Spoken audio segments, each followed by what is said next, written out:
નમસ્કાર, હું છું વિક્રમ વકીલ અને તમે જોઈ રહ્યા છો હોટલાઇન ન્યૂઝ. નરેન્દ્ર મોદીએ એક રેકોર્ડ એવો સ્થાપિત કર્યો છે, જેમ કે સૌથી કન્ટિન્યુઅસ ભારતના વડાપ્રધાન તરીકે ઇન્દિરા ગાંધીના અત્યાર સુધી રેકોર્ડ હતો. ઇન્દિરા ગાંધીએ 4077 દિવસ સુધી સતત વડાપ્રધાન રહ્યા હતા. હવે નરેન્દ્રભાઈએ આ રેકોર્ડ તોડીને 4078 દિવસ સતત વડાપ્રધાન તરીકે રહ્યા છે. ઇન્દિરા ગાંધી 66 થી 77 સુધી 1966 થી 1977 સુધી વડાપ્રધાન તરીકે રહ્યા હતા. પછી એમણે લાદેલી કટોકટીને કારણે જે દેશમાં લોકો નારાજ થઈ ગયા હતા, ત્યાર પછી એમને હાર મળી હતી. ફરીથી પાછા બાઉન્સ બેક થઈને 1980માં તેઓ વડાપ્રધાન બન્યા અને એમની 1984માં હત્યા થઈ, ત્યાં સુધી વડાપ્રધાન રહ્યા હતા. એમ તો હજી નરેન્દ્ર મોદીએ જવાહરલાલ નહેરુનો રેકોર્ડ તોડવાનો બાકી છે, પરંતુ એક સતત ત્રીજી વખત જીતીને એમણે નહેરુના રેકોર્ડની બરાબરી કરી છે. હજુ તો 4 વર્ષ જેટલો કાર્યકાળ બાકી છે. નરેન્દ્ર મોદીની કાર્યશૈલી અને એમણે કરેલા કાર્યો વિશે થોડી ચર્ચા કરીશું. અમારી સાથે જોડાયા છે જાણીતા પત્રકાર કિરીટભાઈ ત્રિવેદી. કિરીટભાઈ, આપનું સ્વાગત છે. જી, ધન્યવાદ. કિરીટભાઈ, નરેન્દ્ર મોદી આજે દેશને દુનિયામાં સૌથી વધારે મુખ્ય હશે દેશના, અને એ 2002માં જ્યારે વડાપ્રધાન મુખ્યમંત્રી બન્યા ગુજરાતના, ત્યાર પછી સતત ત્રણ ટર્મ સુધી ચૂંટાતા રહ્યા. ત્યાર પછી 2014માં એમણે વડાપ્રધાન બન્યા અને ત્યાર પછી પણ ત્રીજી ટર્મ ચૂંટાયા છે. આ દરમિયાન એમણે ઘણું બધું કામ કર્યું છે. આપણે આમ તો ઉપર છેલ્લું વિચારીએ તો આપણે કાશ્મીરની કલમ 377 નાબૂદ કરી, ત્યાંથી માંડીને નોટબંધી, જીએસટી કાયદો લાવવો, આવા તો ઘણા બધા કામગીરી કરી છે. તમારી દ્રષ્ટિએ એમની શ્રેષ્ઠ કામગીરી કઈને કેટલી છે? જો એમની શ્રેષ્ઠ કામગીરીમાં આપણે ગણીએ ને તો સૌથી પહેલા તો એ વ્યક્તિત્વને સમજવાનો પ્રયત્ન કરવો પડશે સાહેબ. આપણે સૌથી મહત્વની વાત જો નરેન્દ્રભાઈમાં હોય તો એ છે પડકારનો સામનો કરી અને તમે મારેલા પથ્થરની સીડી બનાવવી, એ એની આવડત છે. બીજી વસ્તુ, 25 વર્ષનું જાહેર જીવન, બેદાગ જાહેર જીવન, વિશ્વના કોઈ નેતા પાસે નથી 25 વર્ષનું બેદાગ જાહેર જીવન. આપણે કોઈ ખોટા વખાણ નથી કરતા, જે છે એ વાસ્તવિક વાત કરીએ છીએ. લોકો એવું નહીં માની લે કે આ મોદીની ભક્તિ કરી રહ્યા છે. ના, જે વાસ્તવિક છે એ આપણે અરીસો બતાવીએ છીએ. એનું કંઈ ખરાબ કંઈ ખોટું કામ હોય તો આપણે એ પણ બોલીએ છીએ, એમાં હિચકાતા નથી આપણે. 25 વર્ષનું બેદાગ જાહેર જીવન અને 25 વર્ષનું વાંચન. મને લાગે છે વિરોધ પક્ષના નેતાની આટલી ઉંમરે નથી હજી, કદાચ આપણે એવું ગણીએ તો.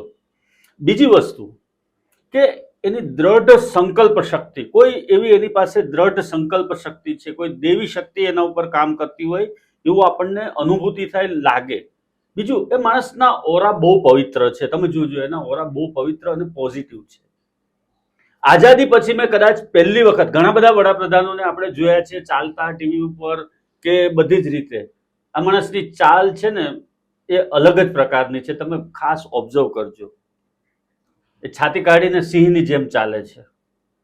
તમે એની કાર્ય પદ્ધતિ જુઓ નજીકથી, એના નજીકના વર્તુળમાં તમે ચર્ચા થતી હોય, એની સાથે વાત થતી હોય ત્યારે આપણે જોઈએ તો એમની જે કાર્ય પદ્ધતિ છે એ ચીલા ચાલુ નથી, એ કંઈક હટકે કરવા માંગે છે. ઇન્ટરનેશનલ લેવલે પણ વિશ્વમાં સૌથી લોકપ્રિય નેતા તરીકે હજી એ સૌથી આગળ છે. તો આ બધી જ વાતોનો સમન્વય, અને સતત મુખ્યમંત્રી હતા ત્યારથી આપણે જોઈએ છે કે 18 થી 22 કલાક સુધી સતત કામ કરવું. એ કોઈ વિદેશ યાત્રાએ જાય તો પણ પ્લેનમાં પણ એની સાથે એની ડાયરી કે એની નોંધ કે એની કામગીરીની ફાઇલો સાથે હોય છે. ગુજરાતના લોકોને સૌથી વધારે અનુભવ છે એ બાબતનો કે સતત કામ કરતા રહેવું અને બિન વિવાદાસ્પદ, વિવાદમાં આવવાનું પણ કામને લઈને વિવાદમાં આવવાનું, ખોટું કામ કરીને વિવાદમાં નહીં આવવાનું. તમે જુઓ કે એક પણ સ્થળે તમને એના ઉપર વ્યક્તિગત રીતે કોઈ આક્ષેપ જોવા નહીં મળે, ભ્રષ્ટાચારનો આક્ષેપ જોવા નહીં મળે, કોઈની ખોટી તરફદારી કરી હોય એવું પણ નહીં જોવા મળે. હા, ઠીક છે, નેરેટિવ સેટ કરવા માટે તમે કોઈ પણ નિવેદન આપો અને કોઈ પણ વાત કરો તો એ સૂરજ ઉપર ધૂળ નાખવા જેવું છે. અને આપણે નસીબદાર છીએ કે આ ટેન્યુઅરની અંદર જે સમયે આખું વિશ્વ, તમે જોઈ લો કે આખું વિશ્વ કોઈને કોઈ સમસ્યાનો સામનો કરી રહ્યું છે. પાકિસ્તાન હોય તો ભૂખમરો છે. આપણે પાકિસ્તાન સાથે તો કોઈની સરખામણી જ ન થઈ શકે આપણા દેશની. તો ચાઇનાની અંદર અનેક પ્રકારના પ્રોબ્લેમો છે, અમેરિકામાં પણ અનેક પ્રોબ્લેમો છે, કેનેડામાં અનેક પ્રોબ્લેમ છે, રશિયા યુદ્ધનો સામનો કરી રહ્યું છે સતત, યુક્રેન જેવા દેશ છે, ઓસ્ટ્રેલિયા જેવા દેશ છે, કે યુરોપીય કન્ટ્રી છે. જેના જીડીપી માઇનસમાં છે અથવા 1%, 2% એવા જીડીપી છે, ત્યારે તમને માણસ 7%, 8% સુધીનો જીડીપી આપે છે. મેડ ઇન ઇન્ડિયાનો કન્સેપ્ટ આપે છે. એ કોઈ ગ્રેટ ઇન્ડિયા એવી વાત જ નથી કરતા, મેડ ઇન ઇન્ડિયા બસ. એના ઉપર એણે જે કામ કર્યું છે, એના ઉપર જે અત્યારે કામ થઈ રહ્યું છે, વિશ્વના રોકાણો ઇન્ડિયામાં આવી રહ્યા છે, અને છેલ્લે ઓપરેશન સિંદૂર જેવું જે એમણે કામ કર્યું છે, સટીકતાથી કામ કર્યું છે, અને જે એણે વિશ્વના નેતાઓની આગળ પોતાની એક આગવી ઇમેજ ઊભી કરી છે, એ અકલ્પનીય છે. અને એક ભારતીય નેતા તરીકે કદાચ એ મુઠ્ઠી ઉચેરા સાબિત થયા છે એવું આપણે ચોક્કસપણે કહી શકીએ. આપણે કોઈની કમ્પેર કરતા નથી, પરંતુ એમણે જે આ છેલ્લા 11-12 વર્ષના શાસનકાળ એમના કેન્દ્રમાં વડાપ્રધાન પદ તરીકેનો જે શાસનકાળ છે, એની અંદર જુઓ તો 4078 દિવસ ગઈકાલે 25 તારીખે પૂરા થયા આજે. તો આ સમયગાળાની અંદર તમે જુઓ, કોઈ પણ જગ્યાએ એણે કોઈ ભેદભાવ નથી રાખ્યો. આ પોસ્ટ ઉપર ગયા પછી એણે કોઈ પણ પ્રકારે એવા કોઈ નિવેદનો નથી, એના બિનજરૂરી એનો વાણીવિલાસ તમને નથી જોવા મળતો. એને જે કહેવું હોય એ સીધું કહે છે, અને બિટવીન ધ લાઇન્સ જ્યાં કહેવાનું હોય ત્યાં એ કહી શકે એટલી એનામાં ક્ષમતા છે, અને વાત કે મુદ્દાઓને સમજવાની ક્ષમતા છે એનામાં. અને ખૂબ સારા વક્તા છે, એટ્રેક્ટિવ વક્તા છે, અને યુથને ટાર્ગેટ કરીને ચાલે છે કે 2050માં ભારત ક્યાં હશે. આ ટાર્ગેટ લઈને અત્યારે ચાલે છે, 25 વર્ષ અગાઉ ચાલે છે. 2050નું ભારત કેવું હશે? તમે ચંદ્રયાનની સફળતા જુઓ, અથવા તો મંગળયાન જ્યારે આપણું નિષ્ફળ ગયું ત્યારે વૈજ્ઞાનિકોને ગળે મળીને રડતા હતા, એને સાંત્વના આપવી, એમની પીઠ થપથપાવવી, બહુ મોટી વાત છે. આ બહુ મોટી વાત છે. આવી બધી ઘણી બધી બાબતો છે. એમના દૈનિક જીવનમાંથી પણ આવી અનેક બાબતો આપણે તારવી શકીએ અલગ અલગ મુદ્દાઓ પર. તો હું તો એવું કહું છું કે કોઈ પરિવાર કે સમાજના વડા તરીકે પણ જો કોઈ નેતાગીરીના ગુણ શીખવા હોય ને, તો આ વ્યક્તિ પાસેથી શીખવા જેવા છે. તમારા પરિવારની અંદર તમારું 5 જણાનો પરિવાર હોય, એમાં તમારું કહેલું નથી થતું કે તમારું ધારેલું નથી થતું, અને તો 145 કરોડને સાથે લઈને ચાલવાનું છે. અને કિરીટભાઈ, બીજી એક સૌથી મોટી વાત એ છે કે આજે તમે ભાજપમાં જુઓ તો નરેન્દ્ર મોદીનો ચહેરો ને કારણે મત ખેંચાય છે. બાકી તમે જુઓ તો સેકન્ડ કેડરની નેતાગીરીમાં એવો કોઈ સ્ટફ દેખાતો નથી આપણને કે જે ત્યાર પછી કોઈ, એટલે વન મેન શો જેવું છે નરેન્દ્ર મોદીનું. બીજી વાત એ છે કે એમનો કરિશ્મા છે. જેમ ફિલ્મ સ્ટારોની પાછળ લોકો પાગલ થતા હોય છે કે એમનું આકર્ષણ હોય છે, એ જ રીતનું હમણાં નરેન્દ્રભાઈ જ્યારે યુકે ગયા કે બીજા કોઈ પણ દેશમાં જાય છે, ત્યારે લોકો એમને જોઈને રડવા માંડે છે, અને એમની સાથે હાથ મેળવ્યા પછી એમના ચાહકો એમ કહે છે કે હવે દિવસો સુધી આ અમે હાથ ધોઈશું નહીં. એક જમાનામાં જે રાજેશ ખન્ના કે અમિતાભ બચ્ચનનો ક્રેઝ દેખાતો હતો, એવો ક્રેઝ એના કરતાં વધારે ક્રેઝ ને લોકોને એમના માટે છે. અને એક રાજકારણી માટે આટલી ચાહના હોવી એ ખૂબ અઘરી વાત છે. કારણ કે રાજકારણમાં તો તમારે એવા કડક નિર્ણય લેવા પડે કે જેનાથી લોકો નારાજ પણ થાય. જેમ કે નોટબંધી વખતે ચોક્કસ થોડું એના એન્ટી રિએક્શન પણ આવ્યું હતું, અને લોકો નારાજ પણ થયા હતા, અને રિઝલ્ટ મળવા જોઈતું હતું એટલું નથી મળ્યું. પણ એ ત્યાર પછી એમણે જે લીધેલા નિર્ણયો, કાશ્મીરમાં 370, એમ જ કહેતા હતા કે આ તો આર્ટિકલ 370 જે કહે છે એ નાબૂદ કોઈ કરી નહીં શકે, કોઈનામાં હિંમત નથી, એ થઈ નહીં શકે, એવું એમના ભાજપ તરફી પત્રકારો અને મીડિયા પણ એવું કહેતા હતા. અને છતાં એમણે હિંમતથી કરી બતાવ્યું, અને ત્યાર પછી કાશ્મીરમાં કોઈ તોફાન ઊભું નહીં થયું, બધાએ સ્વીકારી લેવું પડ્યું. જી, ચોક્કસપણે સ્વીકારી લેવું પડ્યું. અને આ હિંમતનું કામ છે.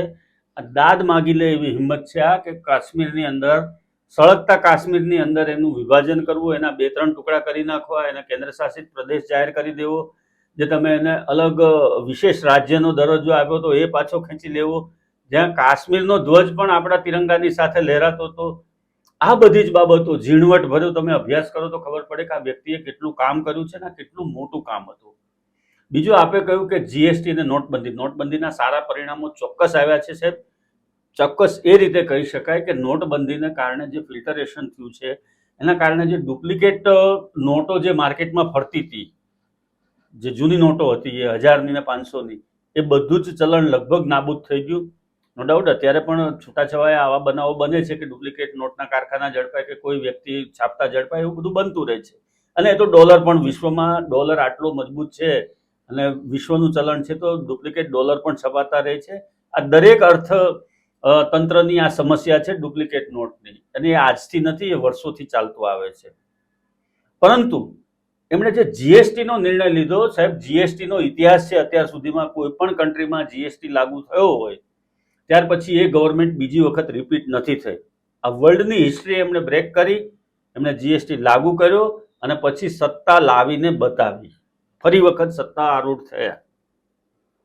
બીજી વાત, આપણે કહ્યું કે સંગઠનની અંદર એ મૂળ સંગઠનના માણસ છે. એ વ્યક્તિગત રીતે એની તમામ સ્તરે નજર હોય છે. મને યાદ છે કે મુખ્યમંત્રી હતા અને સુરતમાં આવે તો સુરત કાર્યાલયના ભાઈ છે એક બધું પ્રેસ નોટ ને આ તે બધું પ્રેસ પર ત્યારે આપવા આવતા હતા, શૈલેષભાઈ. તો વ્યક્તિગત રીતે શૈલેષભાઈનું નામ દઈને એની સાથે વાત કરે, કેમ છે શૈલેષ, કેવું ચાલે છે. હવે તમે વિચાર કરો કે કોઈ કાર્યકરને કોઈ આટલા મોટા દરજ્જાનો નેતા વ્યક્તિગત રીતે નામ લઈને બોલાવે, આ એમની વિશેષતા છે. તમે કોઈ પણ હિમાચલ પ્રદેશના કોઈ કાર્યકરની પણ વાત કરો ને તો એને અંગત રીતે ખબર હોય, એના નામ સહિત, એના ફેમિલી બેકગ્રાઉન્ડ સહિત એ બધું જ એની મેમરીમાં હોય અને એને જોવે એટલે તરત જ નામથી બોલાવે. આ વસ્તુ આ ગોડ ગિફ્ટ છે. એમને બેઝમાં કામ કરેલું છે. એ જન્મથી નેતા નથી બન્યા, નીચેના સ્તરથી ધીમે ધીમે ધીમે ઉપર આવી અને સંગઠનમાં વર્ષો સુધી કામ કર્યા પછી જે નેતાગીરીના ગુણ એમને આરએસએસની શાખાઓમાંથી મળ્યા હતા કે આરએસએસની અંદર જે દામલેજી સહિતના જે અગ્રણીઓ હતા એ લોકોને નજીકથી જોયા. શંકરસિંહ બાપુના હાથ નીચે પણ એ ખૂબ ઘડાયા છે, અડવાણીજી હાથે પણ એ ખૂબ રહ્યા છે. તો આ બધા જ નેતાઓનું તમે કોમ્બિનેશન કરો ને એ લોકોના સારા સારા ગુણ જે હતા. હું તો આજની તારીખમાં કહું છું કે ગુજરાત પાસે શંકરસિંહ વાઘેલા જેવા નેતા છે એ આપણા સદનસીબ છે. હું તો બાપુને પણ માનું છું, એનું સંગઠનનું કામ હોય કે જે હોય.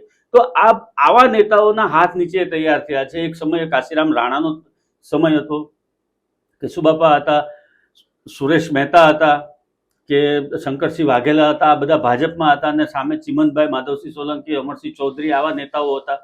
આ બધા જ નેતાઓની વચ્ચે એ ઘડાયા છે, એની વચ્ચેથી એ આગળ આવ્યા છે. ક્યારે શું કરવું, ક્યાં શું બોલવું, કેટલું બોલવું અને કઈ રીતે બોલવું, આ બધું જ તોલ માપ એને આના પાય શીખે યાદ હોય છે. અને એના કારણે જ એનું આ જે આપણે અત્યારે જે એનું કેરેક્ટર જોઈએ છે ને એ ઘડાયેલું કેરેક્ટર છે, અથડાઈ કૂટાઈને ઘડાયેલું છે કેરેક્ટર. હવે એની સામે તમે તદ્દન, હું તમને કોઈ સરખામણી નથી કરતો, પણ તમે અરવિંદ કેજરીવાલની વાત જુઓ કે રાહુલ ગાંધીની વાત જુઓ તો તમને એક એનામાં ખંધાઈ જોવા મળશે, લુચ્ચાઈ જોવા મળશે. અરવિંદ કેજરીવાલ બોલતા હોય તો આપણે એવું નથી કહેતા કે ખરાબ નેતા છે, પરંતુ એના પેટમાં કંઈક પાપ છે એવું તમને લાગશે. અને આ માણસનું હાસ્યથી માંડી અને બોલવાની છટાથી માંડીને કોઈ પણ જગ્યાએ તમને નિખાલસતા વધારે દેખાશે. જ્યોતિષશાસ્ત્રની દ્રષ્ટિએ કહું તો આ માણસનો સૂર્ય પ્રબળ હોવો જોઈએ કે દુશ્મન બળીને રાખ થઈ જાય છે, એવું પણ બની શકે. આપણે જાણતા નથી જ્યોતિષમાં વધારે, પરંતુ આ એક કહી શકાય કે એનો સૂર્ય ખૂબ પ્રબળ હોય, મજબૂત સૂર્યના સ્વામી, એના સ્વામી મજબૂત હોય સૂર્ય, તો પણ આવું બની શકે. અને એ તમે જુઓ કે આટલા વર્ષનું 11 વર્ષ ને 25, ટોટલ 25 વર્ષનું જાહેર જીવન, તમે એના પરિવારને કશે કોઈ સ્ટેજ ઉપર જોયા? એમના ભાઈઓ છે, ભત્રીજાઓ છે, ભાઈની દીકરીઓ છે, એના જમાઈઓ છે, તમે કોઈ જગ્યાએ કે ભાઈ હું મોદીનો ભાઈ છું કે હું મોદીનો ભત્રીજો છું કે ભાણો છું, આવું કોઈ જગ્યાએ કોઈ વ્યક્તિને કહેતા સાંભળ્યા તમે? કોઈને દિલ્હીનો રસ્તો બતાવ્યો એમણે? નથી, કોઈ નથી, કોઈ દાખલો નહીં આપી શકે આ બાબતમાં. કિરીટભાઈ, એમાં સૌથી મોટી વાત એ છે કે એ કોઈની ભલામણ સાંભળતા નથી અને એમને ગમતું પણ નથી કોઈ ભલામણ કરે.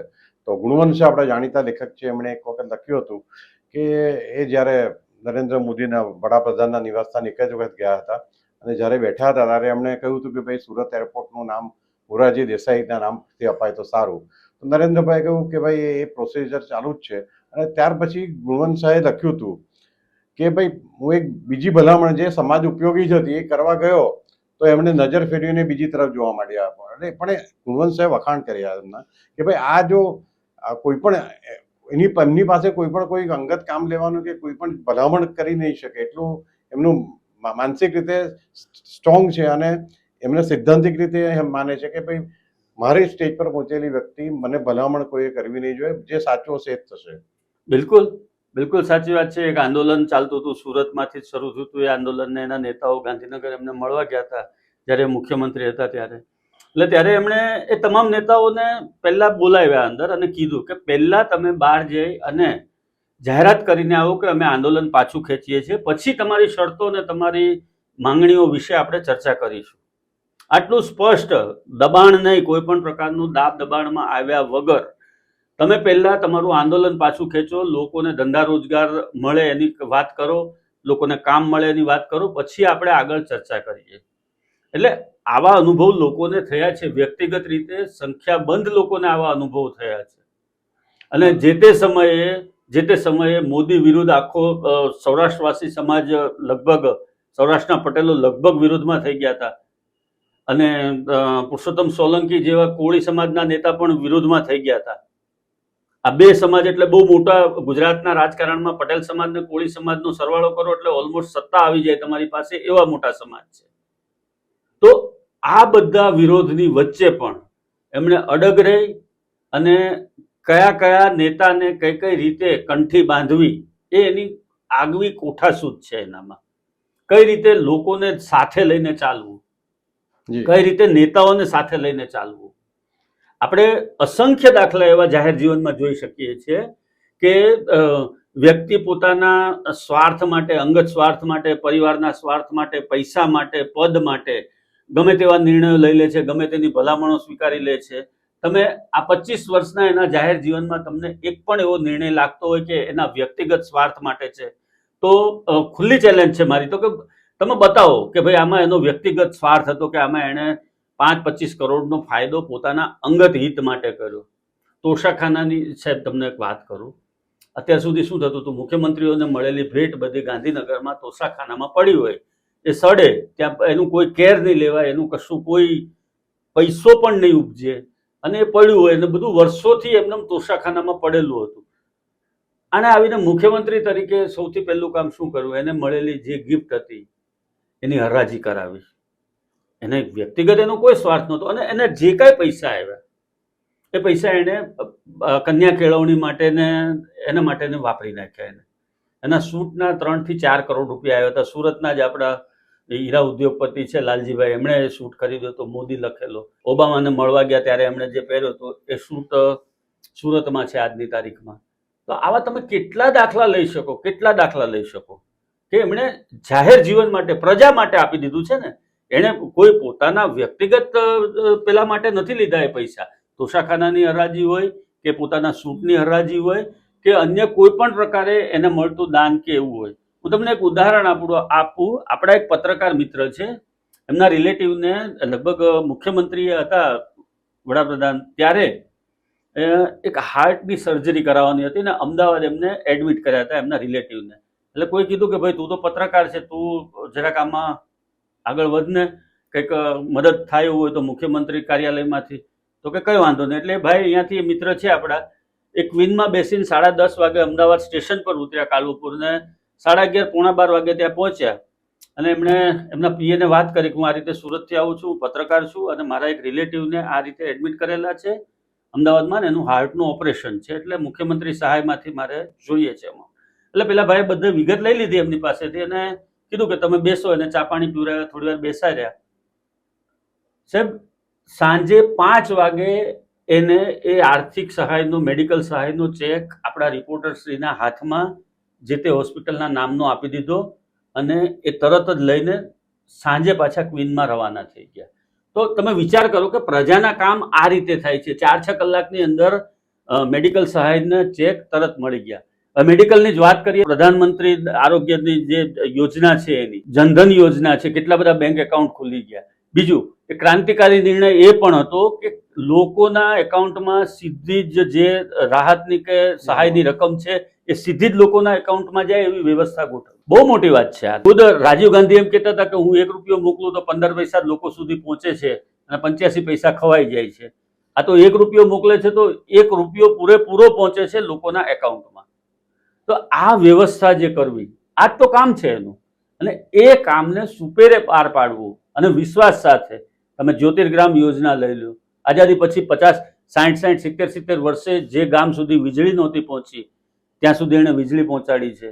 તમે જ્યોતિર્ગ્રામ યોજના લઈ લો, પાણી નળ છે જળ લઈ લો, ટોયલેટ બ્લોકનું જે કામ કર્યું છે એમાં નો ડાઉટ અધિકારી લેવલે કોઈ ભ્રષ્ટાચાર થયો હશે, સ્થાનિક નેતાઓના લેવલે ભ્રષ્ટાચાર થયો હશે, બને. વ્યક્તિગત રીતે એમનો કોઈ ઇન્ટેન્સ એવો નહોતો કે આમાંથી કોઈ ભ્રષ્ટાચાર થાય કે લોકો એનાથી પેલું થાય. લોકોની સુવિધા માટે આ કર્યું છે. નર્મદા યોજનાની વાત કરો તમે તો નર્મદા યોજનાનું સરદાર સરોવરનો જે પાટિયા ચડાવવાની વાત હતી ત્યાંથી લઈ અને સૌની યોજના અમલમાં મૂકીને સૌરાષ્ટ્રમાં તમે જુઓ કોઈ જગ્યાએ પાણીનો કકળાટ તમને નહીં જોવા મળે હવે. તો આ બધી કામગીરીઓ અને હા, જે થઈ છે એટલે જ કિરીટભાઈ હજુ 2029 સુધીનો કાર્યકાળ એમનો બાકી છે આ ટર્મમાં, અને પછી તો શું થાય ભવિષ્ય તો આપણે જાણતા નથી, પણ હજુ એમની પાસે 4 વર્ષ જેટલો સમય છે, 4.5 વર્ષ જેટલો સમય છે, જેનામાં હજુ વધુ સારી કામગીરી કરી શકે એવું છે. અને એમની લોકપ્રિયતાનો ગ્રાફ તો હજુ એમને એમ જ ઊંચે જ જઈ રહ્યો છે. જેટલા સર્વે થાય છે, રિપોર્ટ આપણે જોઈએ છીએ, તો આપણે આશા રાખીએ કે નરેન્દ્ર મોદીની સફળતા આ જ રીતે આગળ પણ ચાલી રહે અને હજુ ઘણા વધારે રેકોર્ડ બ્રેક કરે. Thank you very much. જી ધન્યવાદ. આવા પ્રકારના વિડીયો તમને જોવા ગમતા હોય તો હોટલાઇન ન્યૂઝ ચેનલને લાઇક, શેર અને સબસ્ક્રાઇબ કરો.